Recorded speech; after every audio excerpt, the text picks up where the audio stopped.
So what's kind of interesting, what's kind of interesting, is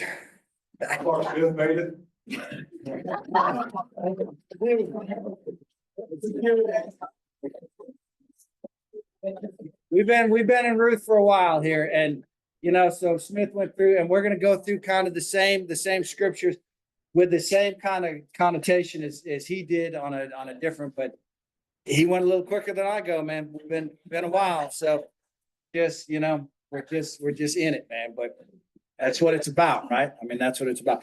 You guys get hot, tell Chris over here, and he can kick the air conditioning on. It's on. It's on. All right, kick it on, man. Okay. So we're gonna go over today. We're gonna go over the same verses, and so as a backdrop to this, we talked about the last week, talking about Naomi, and we're talking about why she did not want Ruth and Orpah to go with her. Right? That's what we talked about last week. We talked about 3 things that we were gonna do. We got to 2 of them. We're going to talk about the third one today, which goes right in line with what Smith talked about today on commitment. Do we think about commitment in our head? Do we think about how committed we are to the Lord? And that's just, we're going to go over, because what we're going to go over today is that there is a cost that is associated with our commitment, right? And what he talked about was that, it's not worth anything if you're getting something, and I'm getting blessed by it and I'm doing this, that isn't the right reason, right? So we're going to talk about that. The last things we talked about last week. The first one, why, just some ideas on why Naomi did not want Ruth and Orpah to go with her, because she wanted the girls to be happy, right, and fulfilled. And I want you to get a husband. I want you to go back to your people, and I want you to go back to your gods. And we talked quite a bit about that on, do we allow people to go back do we allow people to, I just want you to be happy, and you can go over here and you can do your thing, and if you're following a different God, or you're following a different way, or you're following a different lifestyle, or you're following whatever, as long as you're happy, then we're okay with that, right? What do we do in the world? And that's kind of what, and I know that Naomi is in a different place, and she's down and she's beaten up, and she's like, look, there's no good going this way with me. This is a hard trek, and I don't want you to do that. You go your way and do your thing, and you be happy and you be fulfilled, and you go back to your gods. And is there any benefit in that when we tell the world or people in the world that you go back and it's okay, you live your lifestyle, and there's nothing that's okay to do that? Is that how we should be? We shouldn't. And I'm going to read this to you right here. And this is Ezekiel, and this is 33, okay? And it says, and this is talking about the watchman. Is there any responsibility on us? And we did talk about this last week. Is there a responsibility on us if I just let the world and let the people in the world go back to where they're going and do their thing, and I'm not warning them, and I'm not trying to get them to follow my God, and I'm not trying to get them to follow Jesus? Is there a consequence for me in that? Let's read Ezekiel right here. Ezekiel 33. Oh, that's right. The verse is on the board. I apologize. You guys have me overwhelmed right here. So Ezekiel 33:1. Again, the word of the Lord came to me, saying, Son of man, speak to the children of your people and say to them, when I bring the sword upon a land, and the people of the land take a man from their territory and make him their watchman, when he sees the sword coming upon the land, you're a watchman on the wall, and you see the army coming against your people. When you see that coming, right? And it says, if he blows the trumpet and warns the people, then whoever hears the sound of the trumpet does not take warning, right? Are we sounding the horn and blowing the trumpet and letting people know that, look, there is a responsibility for not following God, right? If we're the ones that are doing that, and they're not taking warning, if the sword comes and takes him away, his blood shall be on his own head, right? So if we warn the people, we say, look, you guys, you're not going the right way, and I know it's uncomfortable to say it, and I don't want it, but I'm going to just tell you that you're following the wrong direction, and we're going against culture doing that. Are we not? Culture doesn't want to hear that. Does that take me out of the responsibility of saying what I'm supposed to say and glorifying Christ? No. If I say it and then they follow whatever they're going to follow, then their blood is on them, right? he heard the sound of the trumpet. He did not take warning. His blood shall be upon himself. There's the warning right there. But he who takes warning will save his life. But if the watchman, right, sees the sword coming and does not blow the trumpet. So who's he talking about there? That watchman sitting on the wall. He has a responsibility, he has a job to do. He sees the enemy coming. He sees the end coming. He sees whatever's coming, and he does not blow the trumpet, right? And it says, and the people are not warned, right? And the sword comes and takes any person from among them. He is taken away in his iniquity, but his blood I will require at what? At the watchman's hand. Excuse me.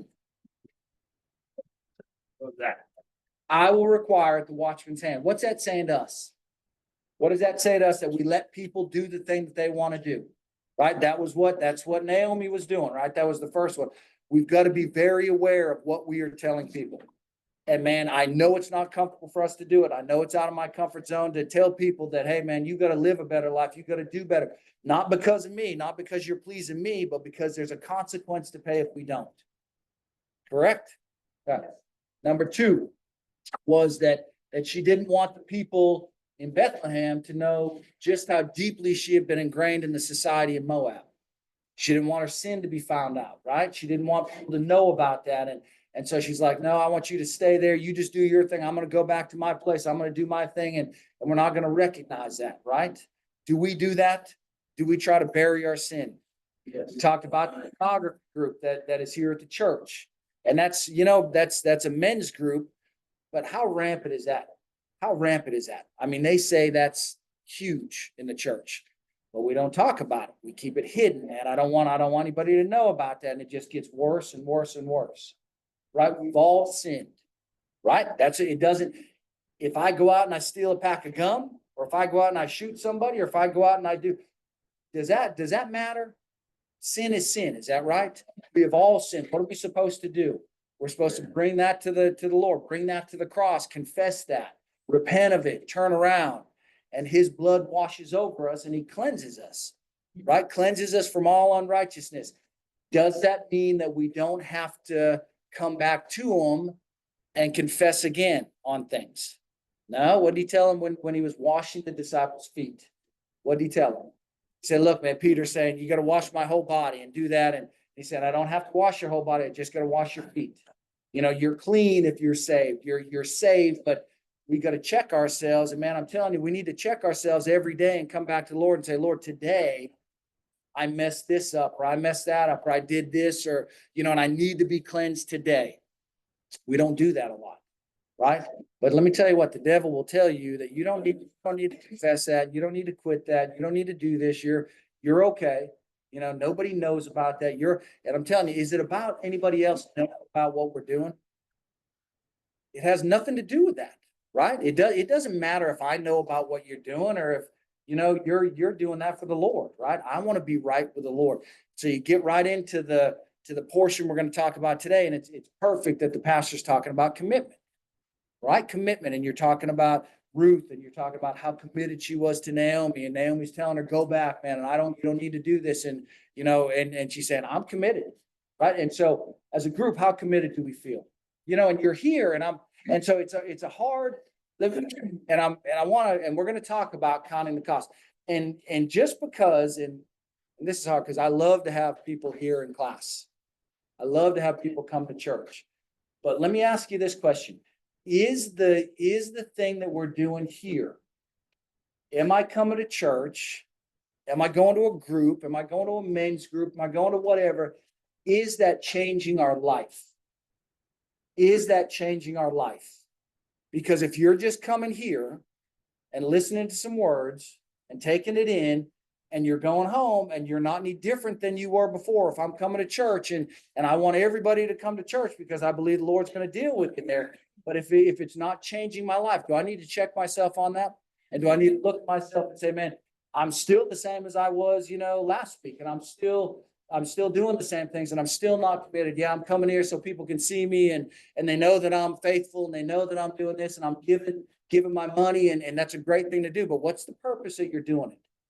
It's to change your life. It's to change who you are. It's to change the reason that I'm doing things. I'm not doing this for my benefit. I'm not doing this, right? Be more like Christ and less like the world. To be more like Christ and less like the world. Go ahead, Mark. We can change our life and help change someone else's life. I think That's right. You know, and we're and not even changing somebody's life physically. Right? I can go help somebody. Right? But I'm helping somebody and I'm not helping them spiritually, and I'm not telling them about the Lord, and I'm not doing that. Yeah, I'm helping them, but am I doing what I'm supposed to be doing? I mean, we gotta bring in the gospel, right? We gotta bring in salvation. That's right. And then that's right. If we can change, man. Well, I can't say any words, but I can. Philip, man, right? I see Philip and I see him, and I told, I'm like, I look away, I'm like, you see Philip raising his hand, man? Man, coming to this and doing this, and I see people changing their awareness of what God is doing in your life. Right? That's such a difference. Right? So do we count the cost? That's what we're going to talk about today. Commitment. Is it easy? Is commitment easy? Is commitment to the Lord easy? Let me tell you what, man. No, it is not. I mean, I'm just telling you, man. I get fired up sometimes, and it's like people see what you do, and they're like, what are you doing, man? I talked to somebody this week that had a thing go on in their life, and then they're going to have to come in and they're going to have to convince that. They're going to have to say, not because you guys need to hear it, but because I need to. What did David say with Bathsheba? What did he say when he came and they came and said, "You're the man, David, that did this"? What did he do? What was his saying? That I need to go and I need to go to Bathsheba and I need to go to all these people and I need to ask forgiveness? Or did he say, man, this sin was against who? This sin was against God. This is the sin that matters, that this is a sin against God. This is not a sin against man. It is first and foremost a sin against God. Right? Gray Subaru and the handicap parking out here that car is running. Right there, so. Gray Subaru, the car is running. Thank you. I don't know who that is.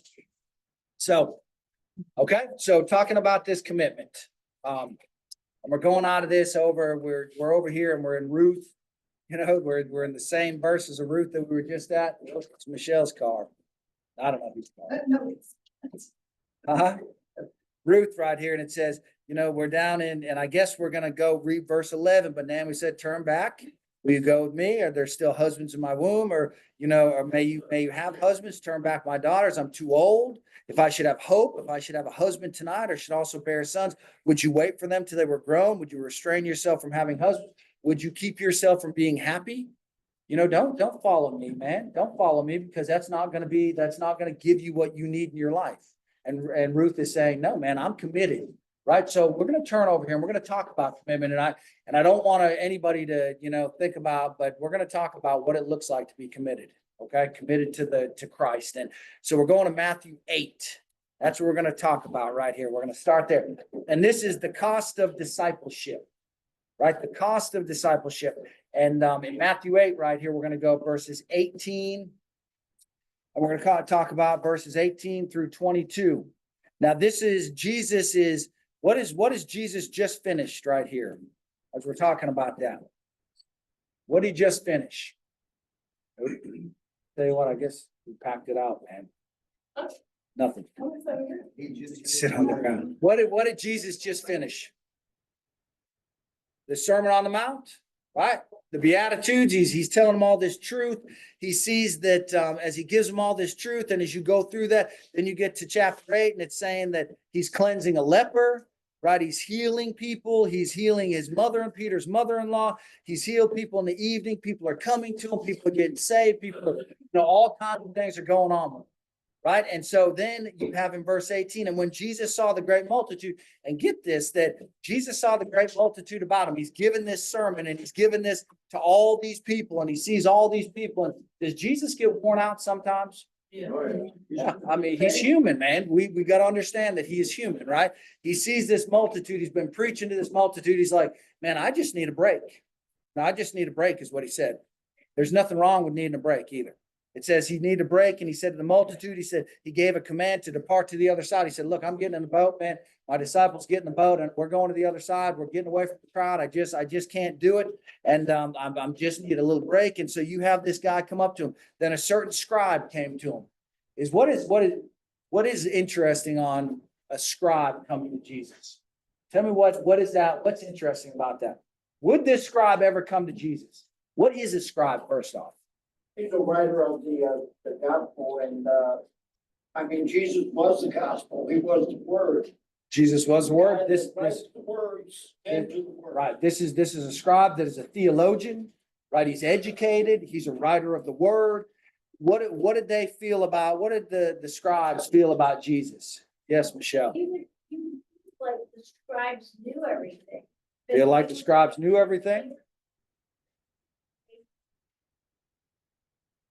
And a position of authority, right? Is what they are, and they're coming to Jesus. And what is it? This certain scribe. And I don't know, you think about and do we not do the same thing? And I think in our church and in the church, not our church, but in the church in general, we have a good service, we have good singing, we have the good spirit, and you have people that come up and they say, hey man, I want to be a follower, right? I want to make a profession of faith. I want to pray a prayer. Is that okay to do?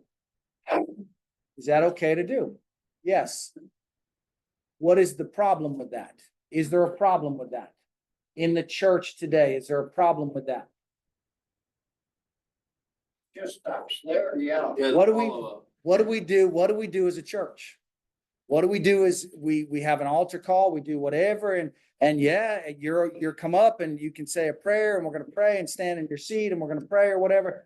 And there's no follow-up on that. And they're new Christians, so they need to be helped along. And they're new Christians and they think, well, then that's all I need, right? I've made my commitment. I've done my thing. Nobody follows up with them. We got to be very careful of that, right? And what Jesus is saying is, look, I want people to follow me, right? I want people to come to class. I want people to come to church. I want people to give their life, but I want you to understand that a commitment that is made, there's a cost to the commitment that we make.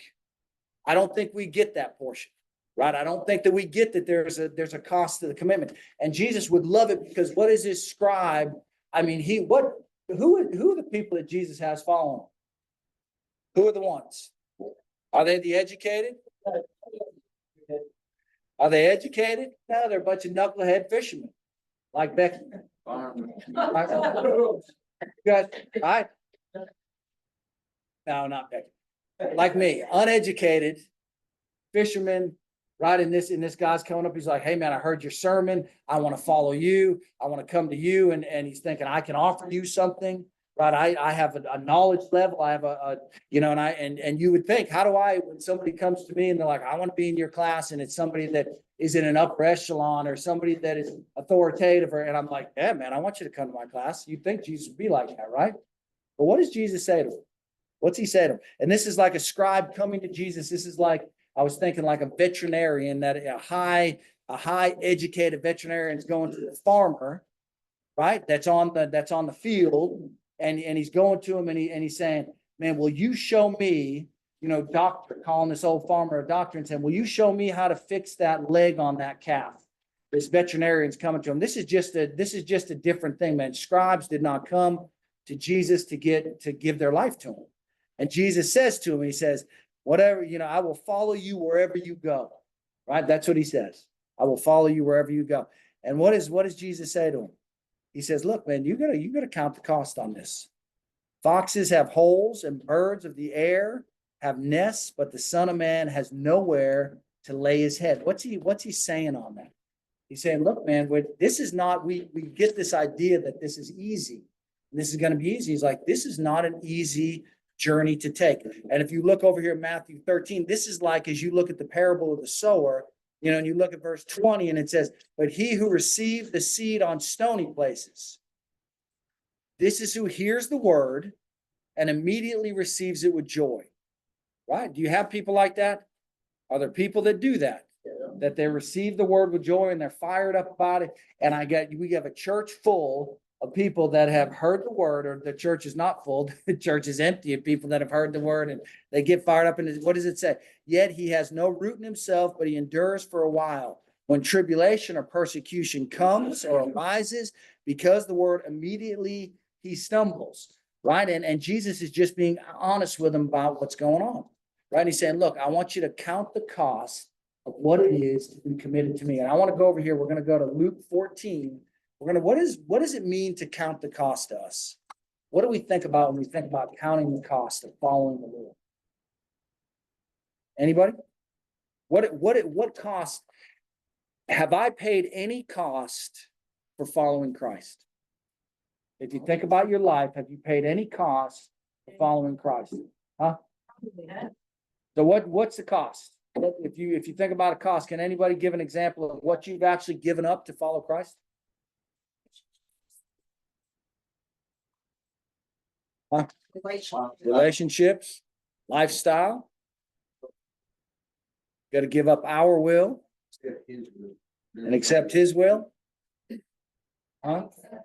Pride, I'm telling you, pride is a huge one, right? Pride is a huge one. In this world. Comfort in this world.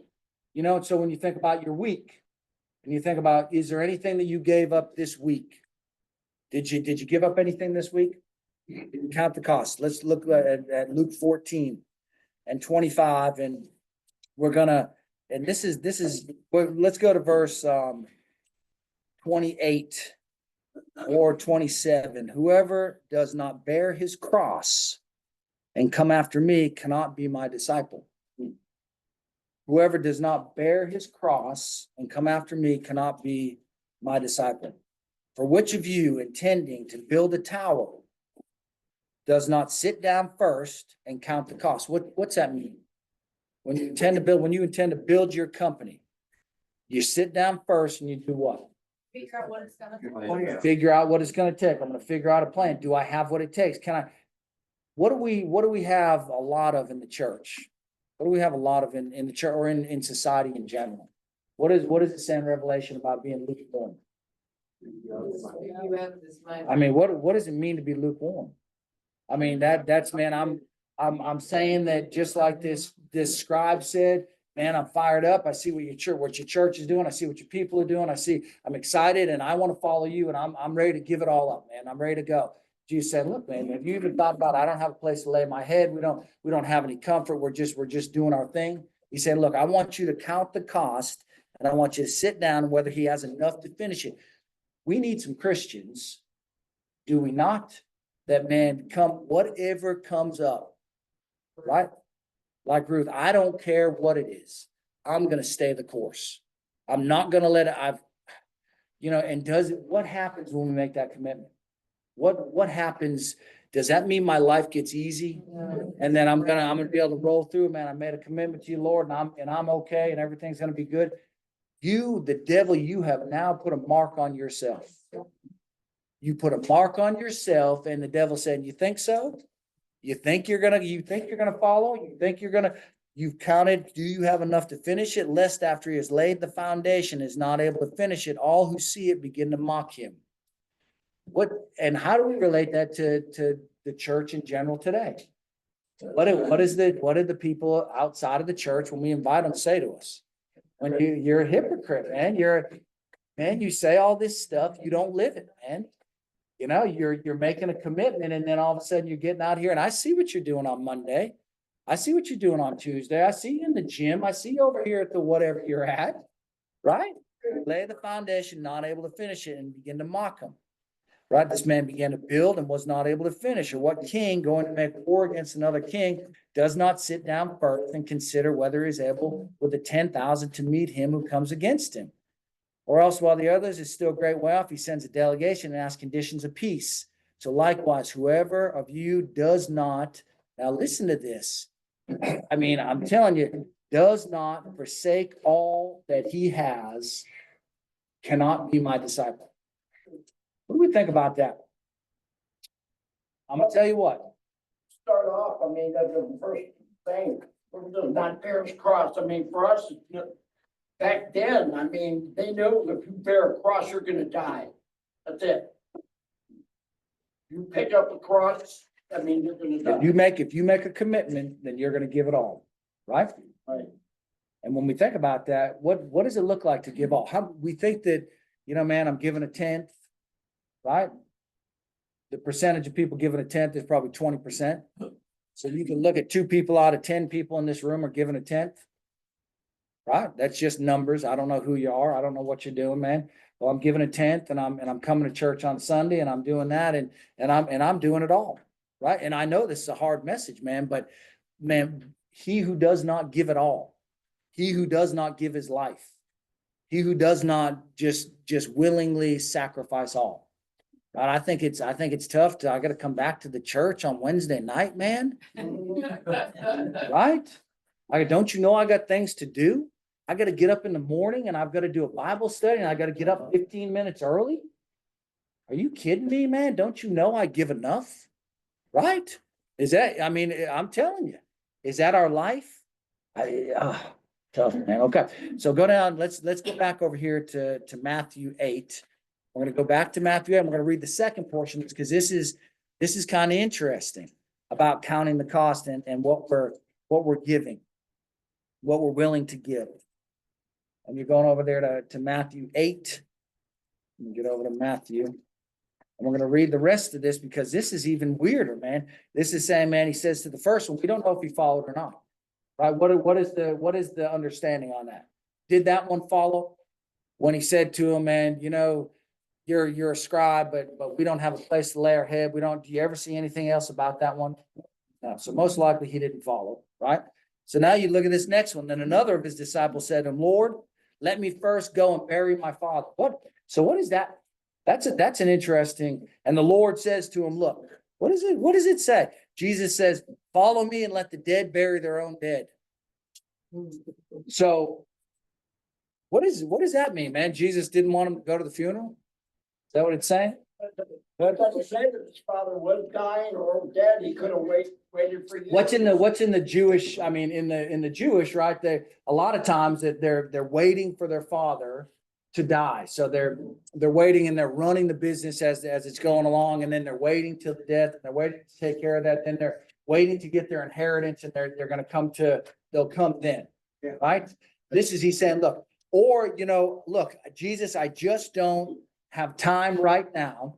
And I want you to think about that, man. I just don't have time right now. I got these other things that I need to do. Can't this discipleship, can't this following, can't this commitment, can't this wait, Jesus? Don't you know how busy I am? Don't you know how many things I have to do? Don't you know what I have to take care of? Right? And Jesus is saying, let the spiritual dead, this is really talking about spirituality. Right? Let the spiritual dead bury the spiritual dead. Don't waste your time on that. I've got work to do now. Right? What do we allow our minds to be preoccupied with? Do we let that, you know, are we ready to follow without excuse? And so what am I clinging to? That I really want you to think about. Are you clinging to anything in this world that is keeping you from following the Lord? And we're gonna read over here because this is, as you go over to Matthew 10 right here, there's a cost to that, Matthew 10 and 34. And what does this talk about? And this is pretty weird too. Do not think, this is Jesus talking. So we a lot of times think that I don't want to give up the physical stuff, right? I don't want to give up physical stuff. I don't want to give up my money. I don't want to give up my things. I don't want to give up my house or my riches or whatever. But what is Jesus saying here in Matthew 10 and verse 34? Do not think that I came to bring peace on earth. I did not come to bring peace, but a sword. I've come to set what? What does this say? Set a man against his father, a daughter against her mother, a daughter-in-law against her mother-in-law, and a man's enemies from those of his own household. What does that mean? When Jesus is talking about in the other verse, let the dead bury the dead. Let them do their thing. What's he talking about as we get closer to end times, when we get closer to him coming back? Is that what it was? Not anybody, right? He's talking about there's anybody in your family, anybody who's around you, anybody, whatever, don't let those people distract us. Is there anybody in our life? And I'm telling you, I want you to think about your husband or your wife. Okay? Because, Or your kid. or your kids. Is there somebody in your family that's not as spiritual as the other person? I want you to really think about this. And so that person says, well, honey, I gotta stay home tonight and I've got to do whatever it is. I just can't go. I can't go to this meeting. I can't go to church today. I can't go to whatever. And I'm gonna stay here. And so as your husband or as your wife, and you're saying, well, I'm gonna stay with you, and I know, I understand, and I'm gonna allow you to keep me out of doing what God calls me to do. Right? You're putting that before God. Yes. I think what's being said, the reason the Lord's putting this in here is there is a choice to be made. Yes. You either choose God or you don't. And it don't matter if it's your mommy, your daddy, a funeral. When you stand in front of the Lord one day, you're either gonna have Jesus or you don't. Wow. That's it. Amen, brother. And what is it that takes me from that commitment to Christ and puts that commitment on a relationship, on a thing, man, don't you know I got to get this done? Don't you know I've worked hard today? Don't you know I'm tired? Don't you know and the Lord saying, you know what I gave up for you? Man, I know how hard it is. But I want you to give it all up for me. He who loves his father or his mother more than me is not worthy of me. He who loves his son or daughter more than me is not worthy of me. We did that with our kids, that we had our kids as idols in our life, and that, my kids are doing this and my kids are doing that. And I've just got, and so my energy and my focus and my everything is on my kids. And, and then God, I believe, but Lord, my kids are, there, and I've just started thinking about my kids or your husband or your whatever that is, man, your business, your house, that project, that, man, I'm just, and I just can't do it. I just don't have time to do it. Give it all up. Right? Yes. One thing I was thinking is all these things you're talking about is idols. Yep. And I'm just going to use children because of Sure. my prodigals and because I'm with mine. But when you put your children as your idols before God, you're going to get let down. I'm living proof. Because you put them up on this pedestal and, they're human, so they're going to fail. They're going to make mistakes. And then your faith is like, wow, oh my gosh, I'm devastated. If you have God Yeah. as your priority and your, the top of the list, he never lets you down. Right. That's right. Amen. So, I think about that often because I'm guilty of putting those Sure. out there. Sure. But so many times I've been let down and let down and let down. Right. And although I know that they're human and I let people down, don't mean to, but but God will never fail us. God will never let us down. So that helps me keep things in perspective. Absolutely. Our responsibility as Christians is to not put them before God, so then they can follow our lead. So Exactly. if they put their faith in other people, they're gonna be discouraged, and then they'll go back to what they were doing because people let me down. So if they see my mom and dad, they don't put me before God. That's it. Yeah. And They can do the same, maybe they can come out of where they are. You gotta be their responsibility. And it could be anything. It doesn't necessarily have to be your children. It could be your husband. It could be your wife. It could be your job. doesn't matter what, and you're right. And you put your faith in, and I told Sharon and she's told me, man, that is not where my rock is, right? That I need to be the rock for my wife. Yes. But man, if I'm not going to church and I'm falling out, man, or if she's not going or whatever, then I'm going anyway. It doesn't matter because I am putting God first, man. I'm gonna do that. And I'm telling you, it's easy to do it. Say, well, I'll stay at home because whatever. And it's like, no, I'm not going to do that. Well, I'm not going to give because, we've got these projects and I know, and my husband or my wife doesn't want me to give or whatever, or my family doesn't. And I'm giving, I'm going, because it says right here, as you get down in that verse, and it says, he who loves son or daughter more than me is not worthy. And he who does not take his cross and follow after me is not worthy of me. And pick up your cross and follow me. That's what he's saying. And it says, he who finds his life will lose it. When I find my life here and I find whatever, you're going to lose your life, man. If I put my devotion on myself and what I can do and what I can find. And it says, and he who loses his life for my sake, when I forsake my stuff and say, man, I know I got projects. I know I got things. I know I work hard. I know I need sleep. But you know what, Lord? I'm not going to do that. I'm going to put that off and I'm going to put you first. And then when I have time for you, and when I find that time for you, then I'm going to get to my other stuff. That is counting the cost, right? That's counting. And I wrote on my thing, is there anything dead that I'm holding on to? What is dead that I'm holding on to? What is it that's keeping me from doing what God wants me to do? That's already dead, right? That's already dead. That is, look, man, your husband may not follow, your wife may not. And I say that because that's a lot of us have the husband and wife, man. And I said, you know what? You can stay at home at the house. And if you're not going to go, it doesn't really matter. And then the example is that I'm going to step up and I'm going to go, or I'm going to go on this trip, or I'm going to go and I'm going to, whatever it is, man.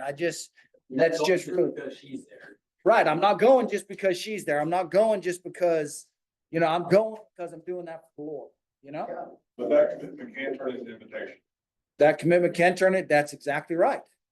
Where you are the invitation and you show them that, look, man, it doesn't matter.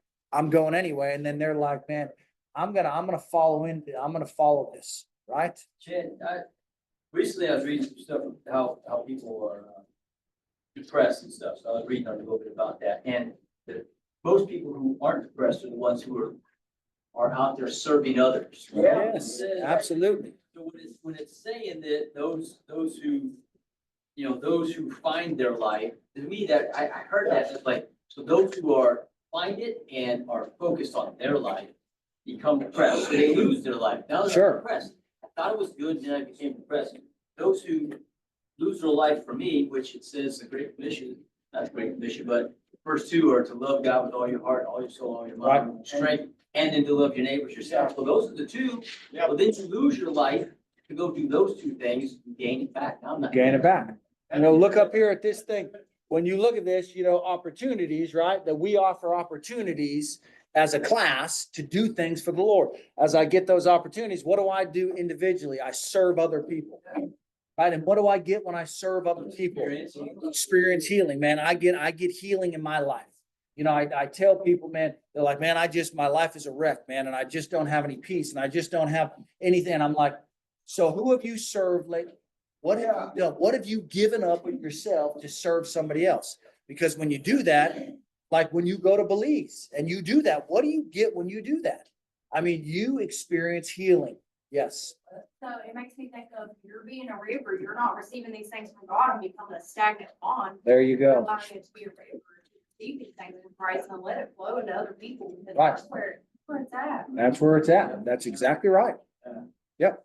And so the last one on this, I'm going to Hebrews 3:15, and then we'll move on to the next portion. But Hebrews 3:15, it says, today, if you will hear his voice, right? Whoever is hearing his voice, it's saying in your head, man, I've told you need to be more committed, or I've told you need to do this, or I've told you need to do whatever. Do not harden your hearts as in the rebellion. Right? Today is the day, man. Do not harden your heart today, man. Allow the Lord to work through you today. Do something for him today. Man, put yourself second today. Yes, Scott. 2 Corinthians 6, the last part of that verse says, behold, now is the accepted time. This is God talking. Now is the accepted time. Behold, now is the day of salvation. That's right. Today is the day, man. And is there any time when we can, man, at any time I can be not following, and the Lord can be speaking, and how close is the Lord following me, just waiting for me to turn? I mean, is it, I got to go through all this, and I got to, like you're in the Catholic Church, and I got to go through confessions, and I got to do the rosary bead, and I got to do all that stuff? No, man, I can turn and say, Lord, forgive me. I've messed this thing up, and you are right back. I mean, you're right there. Today is the day that you can make a difference in your life for Christ. goodness and mercy follow me. And he's beckoning us to say, look, stop being so committed. Your life is so committed to the world and to things and to stuff and to, man, I want you to commit to me. I'll give you all that stuff. Just put me first. And then you'll find that you don't need all that stuff. I don't want all that stuff. That stuff is just, I mean, stuff is just stuff, man. It's aggravating. I look out and I got a green mustard golden algae in my pool. That mug is green as a, and I'm like, man, can we not fill that thing in with dirt and just put the grass over and be done with it? Stuff is a pain in my butt, man. And God is saying, look, follow me and I'll give you the desires of your heart. I'll give you what you need. I'll give you what it is, or I'll change your heart, right? I don't need it all. It just puts me back. So look over here. We're going to go, the next portion is Luke. And this, we're going to go to Luke 9. Okay. Luke 9:23. I'm serious about filling that pool up, man. Get a grader out there and fill that thing up, man. My wife won't let me do it, but I'm telling you, we're at it, man. I'm telling you the truth. So right here, so this is the second portion of this. Discipleship has a cost, right? Discipleship has a cost. And we're going to look at Luke 9, and we're going to look at Luke 9, and we're going to start at verse 23. Okay. And this is Jesus, and he's saying to them all. So he's saying to everybody, right? He's not picking anybody out. He's saying to everybody, he says, if anyone desires to come after me. Now think about this. Do we desire to follow the Lord? Is that a desire that I have? Because he's saying, I mean, you should, if you're in here and you're in church and you've got a desire to follow God. Right? I want to follow God. If anyone desires to come after me, right? There's something attached to that. Now, this is what we don't want to hear, right? This is let him deny himself. What does that look like in our life? What is that? And I ask you, what did you deny yourself of this week to make a commitment to Christ? Was there anything that you denied yourself of to make a commitment to Christ? Instant gratification. Okay. Anybody else that denied themselves? When you think about this week, you say, I wanted to do this. I wanted to stay and do this, but I said, no, I'm not. I'm going to put that off and I'm going to follow Christ. Right? Retaliation. Retaliation. Did you deny yourself to people? Did you deny your pride when you said, you know what? I'm going to go talk to this person anyway, even when the world is telling me not to? Man, I'm denying myself sleep, saying, you know what, man? I'm going to get up and I don't care if I get up at 3 o'clock in the morning, I'm going to get up at 2 o'clock in the morning. I'm going to study the word of God. And you're denying yourself on that. He's saying, man, look, if anyone desires to come after me, it's great to desire something, right? I desire to love my wife. I desire to have a marriage that is good. I desire to have that. Does my desire do anything for that marriage to be good? There's got to be a commitment to it. There's got to be, I desire it, so I'm going to do something about it. Right? And that's what he's saying to us. If you desire to come after me, look, what you have to do about it, you've got to deny yourself and take up your cross daily. What does it mean to take up your cross daily? What does that mean? That is,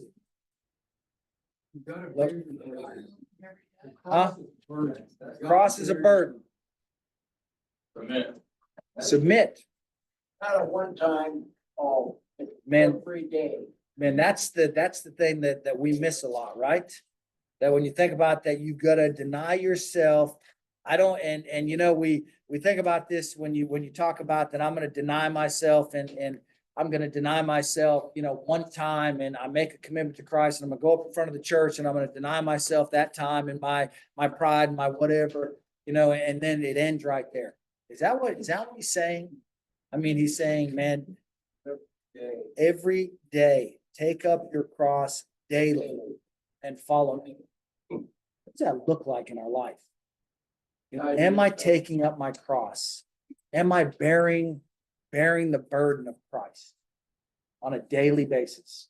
Am I sacrificing daily for what he has. And, you know, and I just think, what sacrifice did I make for the Lord today? And so can everybody come up here and teach? You probably say, I can't teach. Whatever. That's neither here nor there. But can people come and teach, or can people get up and sing, or can people do all that stuff? Can everybody do that? And I'm gonna turn over here because I think a lot of times I think, well, I really don't have the ability to be a teacher. I don't have the ability to do this, or I can't be a pastor. I don't have enough money to give, or I don't have and in Matthew 25, let's turn over here to Matthew 25. We're gonna go to Matthew 25 and we're gonna go to verse 15.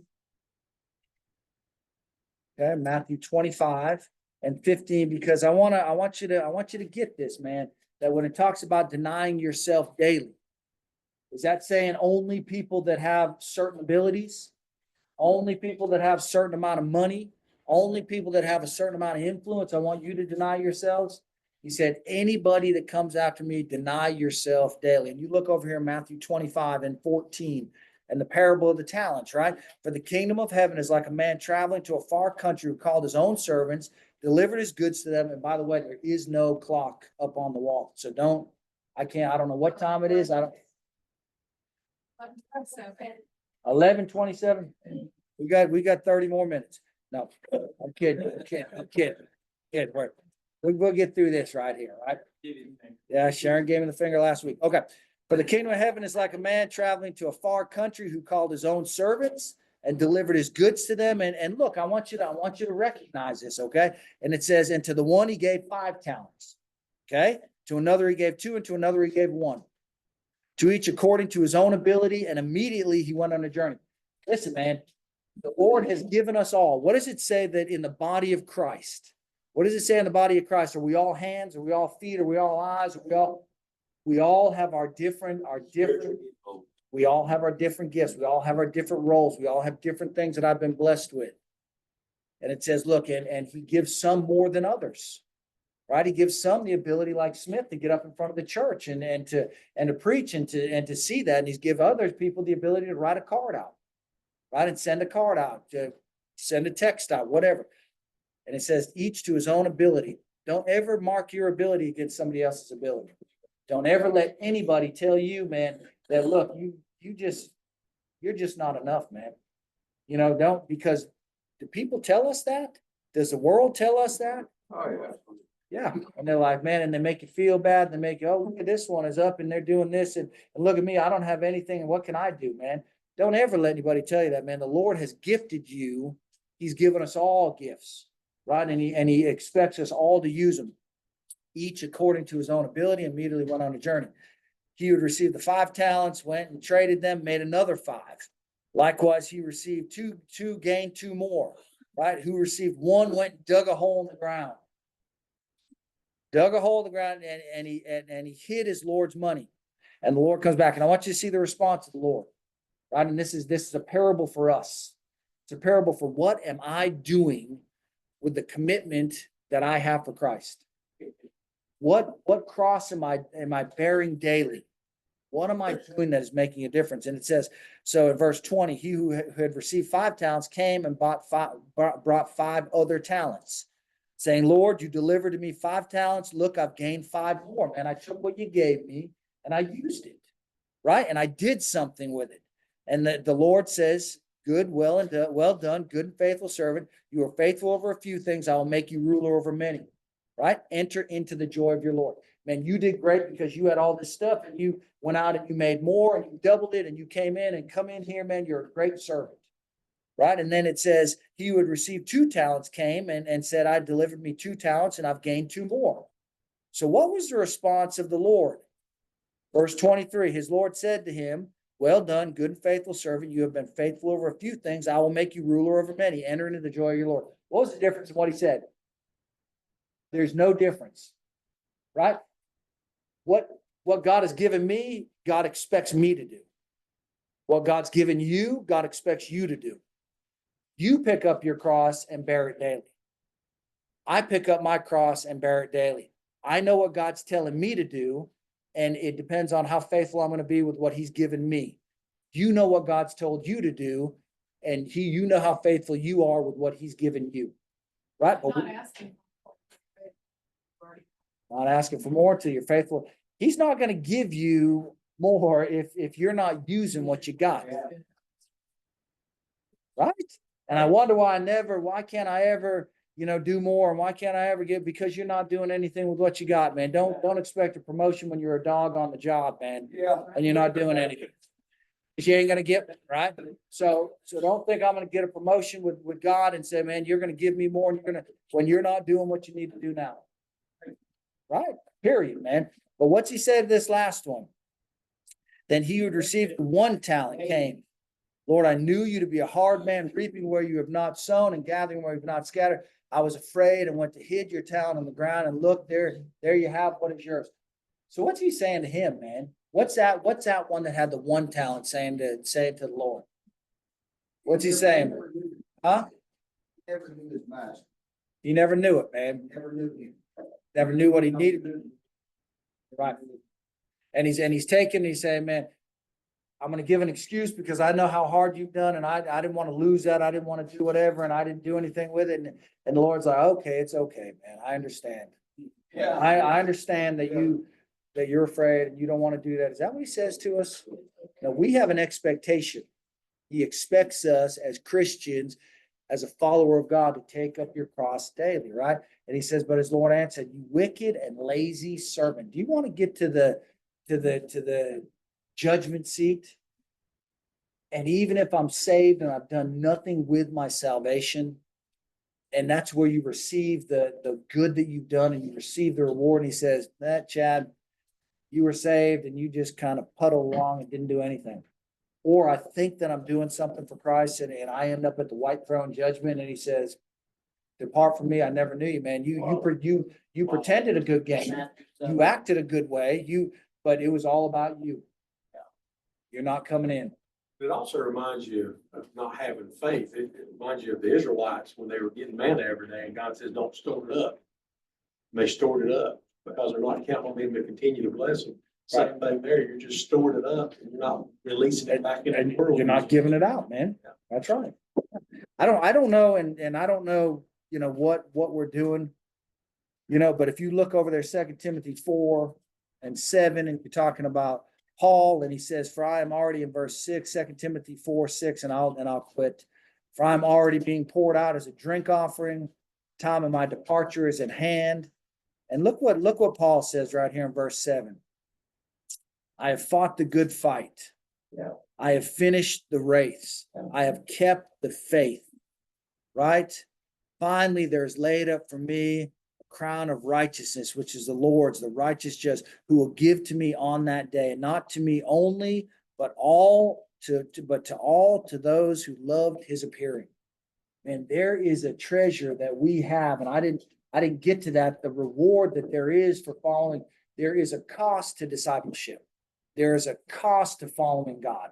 There is a setting myself aside and saying, Lord, I am going to pick up my cross. Yes, I'm tired. Yes, I'm worn out. Yes, I don't have a lot to offer, but man, I'm going to pick it up today and I'm going to be faithful to you. And that's a struggle sometimes, right?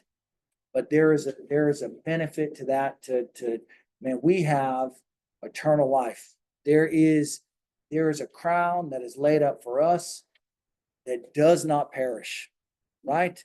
Oh, just another day, man. And the way we look at it, man, when I go through my day and it's hard. And what do we tell people that are addicts or whatever? And you're saying, man, just one day at a time. And I say, man, not even just one day at a time, man, 1 minute at a time, man. I can do it. Lord, I can do it today. Man, today I'm going to get up and today I'm going to do something. Today I'm going to be committed. Today I'm going to put you before my family. I'm going to put you before my money. I'm going to put you before my things, man. I'm going to put you first today. Right? That is what Ruth is doing. She's saying, today I'm negating everything in my life and I'm going to give it all to you, even though there is no benefit for me. But we have a benefit, right? And that's counting the cost. And we'll talk about next week. I don't know what time it is, man. What time? 35. We're going to talk next week about the eternal rewards right? The eternal rewards, you know, is there hope in Christ? Yes, man. Does the devil deceive us in that? Yes. Does the devil tell me, man, that all this stuff that you're doing is to no benefit? You're not changing anybody, you're not helping anybody, you're not doing anything, right? And on my shoulder, you know, stay and just you're okay and you're doing okay and you don't need to do any more. And just keep on doing what you're doing and you're fine. Right? I'm thinking about doing a sermon on the status quo. Right? What is the status quo? Man, that here I am rolling through, man. I'm just like this. I'm just staying at the status quo. And as Christians, what do we think, man? We think it's okay if I'm just rolling through life, man. I said that everyone, yes, some people have more gifts than others, but never did it say that some people have fewer gifts. No, Right. that's And right. so the biggest thing I encountered, and even myself, was the fear, you know, Yeah. Lord, I know that you say I have this talent, or people say I have this talent, but I don't think so. I don't know that I can do that. I'm scared to teach this class, or I'm scared to lead this group. Yeah. But, you know, the saying, some of the greatest things in life are on the other side of fear. Yeah, And the greatest thing on the other side of fear are his blessings of the gifts that. absolutely. Absolutely.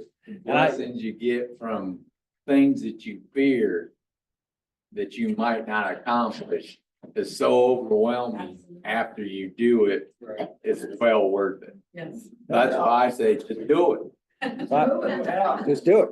You know, and the devil will tell you, man, when you've fallen out or you've fallen back or you've stepped back, right? It's like, you can't ever go back into that, man. What are people gonna think? And I think men have a big thing on that. You know, like, what are people gonna think if I come back in there, if I do this again, or if I've let my family down, I've let my people down, and I don't know, I just can't come back around. And the devil's like, man, you don't need to do that. You don't need, and what the Lord's telling us to do, man, is suck up your pride, man. Right? And be vulnerable and say, you know what, man, we do that in our marriages and with our kids and with our family. And when we, man, I'm sorry. And I kind of fell out and I kind of made a mistake and I didn't do, but man, I'm back now.